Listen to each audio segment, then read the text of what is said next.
My name is Tanya Curry, and this is this week's Acumen Media Report. It's entitled Boy Toys and a Deep Media Dive. A crew of billionaires paid to get a glimpse of the Titanic experience, and sadly, they did. That's how my week's been unfolding. A bit of a sinking feeling gradually crept up on me as I wrote this week's story. There are several things that have kept me glued to my seat despite the many parts of the story that made me angry. I called up Greg De Valle, legendary diver and good friend, and I asked him to balance me. Look, when the sub went missing, I said immediately, well, that was a bad idea. I mean, who gets into a 6-meter cylinder and travels 4,000 meters to the bottom of an ice-cold ocean to see a wreckage? Boy toys and far too much money, a dangerous combination in any setting. Just ask Ukraine. I'm Tanya Curry. Thank you for joining me as we scratch the media surface without submerging just yet. Greg said it was weird how the media were making a meal of the oxygen idea, seeing that the submersive tour, you can't call it a submarine tour, was only meant to take 8 hours, maximum. Why? Because of the cold. Beyond 14 hours or so, they would have been frozen to death. I asked what would happen if there was a leak in the sub, and I got the answer I already knew. The sub and its crew would implode.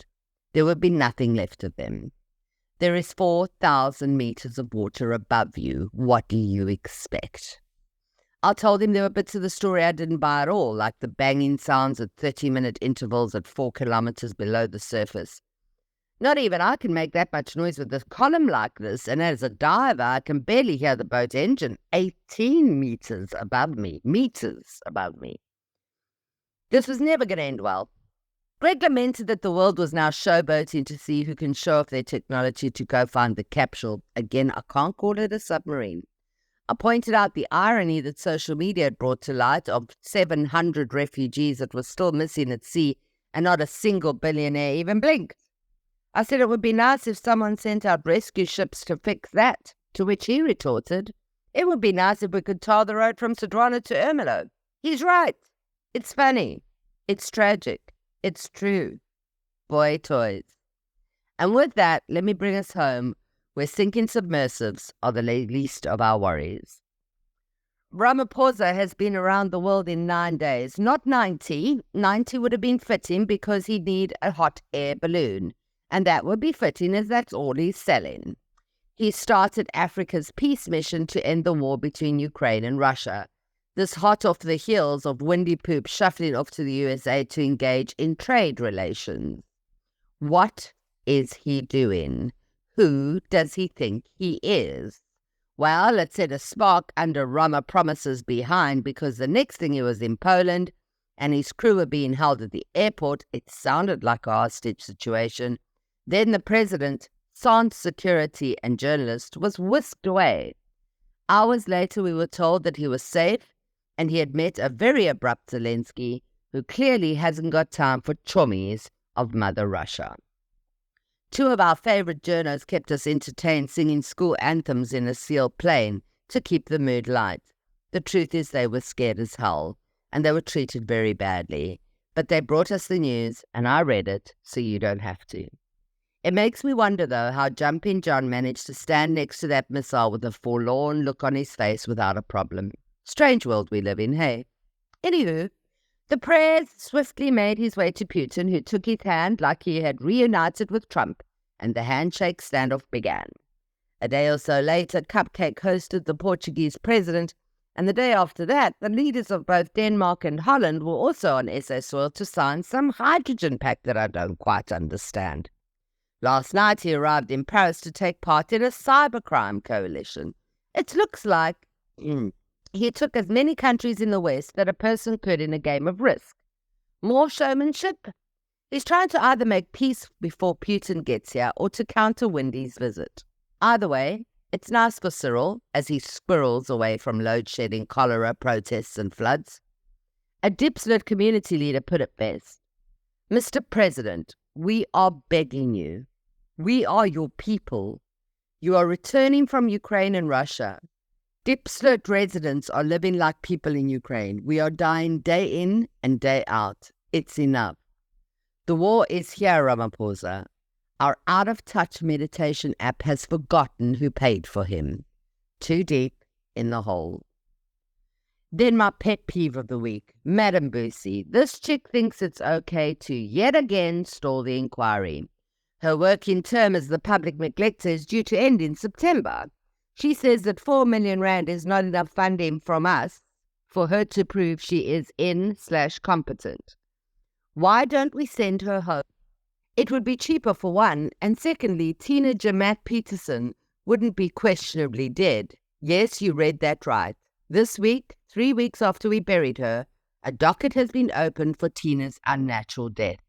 And thirdly, and this is the one that made my blood boil, we wouldn't have to read that drivel from Lindiwe Mabudusa Sisulu telling us how abused this Makwebane person is as a woman and how this is tantamount to GBV and that Boosie is the only hope for South Africa. Are you kidding? She spent hundreds of millions on Udali's filibustering, and now Lindiwe is telling us women, the ones who have the highest femicide rate across the world, that we are on the wrong side of justice. Please, please leave my car. You have sunk too low. Here's another woman who's destroying our country, Karen Pillay, the head of Eskom Security and unofficially the head of Sabotage. She has been suspended pending investigation inquiries to commence. Had social media not caught Karen, we wouldn't even be talking about this at all. She allegedly paid the saboteurs and then used the very same people to rebuild the power station she'd just torn down. She ran a syndicate. Chuck her off the boat. Talking about Eskom, have you noticed the lack of load shedding? Would you like to know why? The coal price dropped for international exports. Sick, eh? Don't worry, they'll go back up in a few weeks, and the trucks will pile up at Richards Bay, and Gwede will finally get his way, so the car power ships are here to stay. There are talks of stage 16, so brace yourself, South Africa. Keep those solar plans coming. We need a light at the end of the tunnel. My words run out so fast, and there's so much still to cover. I'll drop them quick and let them sink to the bottom of this expose. We had a froth about the NHI bill. It's been 1 year since Chief Justice Zondo handed over his report on state capture. A whole year where people should have been arrested at the courtroom door after testimony. There are rumors of a new state bank. We're told that the JMPD have to wear body cams to stop these money for a coke bribes. Tabu Bester and nuns pitched up and dismissed lawyers and caused further delay. They're learning from Dali and Ubusi, ne? Everyone with any money is learning how to mess with our legal system. For this appearance, Tabu was wearing Louis Vuitton. What a joke. The judge on the Senzo Miyue trial has taken ill and it doesn't look like he will be returning. Asbestos was expelled from the ANC and Raz Mataz for Kilem Belula said no one is ever happy when you expel a member of the ANC, but I am, and I think many people in the Free State are too. The Comrades was a triumph, and across the seas there's a warrant for Marcus Jooster's arrest in Germany. If we stay across the waters, ChatGPT might be defending itself in court. How weird is that? Israel bombed the West Bank, this time using air missiles. They haven't done that in years. It's not all bad, though. The USA are growing lab-made chickens for us to eat more KFC. How revolting. Let's end on a positive. We had Sharknado across Port St. John's as the sardine run kicked off to a bumper start, and the visuals you see are simply unbelievable. And I'm getting into my car very, very soon. That's one sea vessel I'm going to enjoy jumping off. It may be a cold sea, but it's filled with the greatest shoal on earth. See, it's not all bad. Become a diver. So many great positives. Thank you for scratching the surface and submerging with me on a media deep dive with acumen. The sea, once it casts its spell, holds one in its net of wonder forever. Jacques Cousteau.